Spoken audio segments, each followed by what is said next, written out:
Côté crédit. Alors, côté crédit, on va rentrer tout petit peu dans la technique, mais d'un côté, il y a ce qu'on finance en matière de microcrédit. Donc, les microcrédits, pour les microcrédits professionnels, ce sont des prêts qui sont ce qu'on appelle dans notre jargon des microcrédits pro ou progrès qui sont inférieurs à 6 000 euros et des microcrédits propulses qui vont de 6 à 10 000 euros.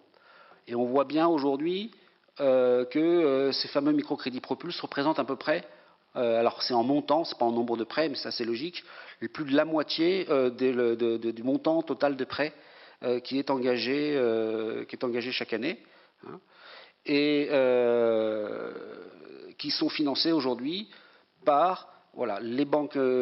essentiellement les banques. Alors on voit que les banques nationales représentent une partie non négligeable parce que tout ce qui est microcrédit pour l'emploi salarié est aujourd'hui financé par les banques nationales,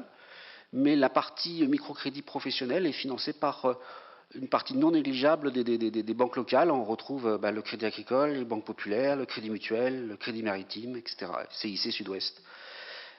Il ne faut pas non plus oublier ces enveloppes de prêts d'honneur, hein, ces 500 000 euros qui sont distribués chaque année, des prêts à taux zéro, les différentes primes qui peuvent être aussi accordées aux créateurs, les fameux prêts NACRE qui représentent 115 116 000 euros en grosse augmentation l'année dernière, et puis cotisation de micro-assurance pour 40 000 euros de cotisation, donc alors, pas forcément distribuées, mais qui, en tout cas de risques qui ont pu être assurés par ce biais-là. Voilà un peu les éléments un peu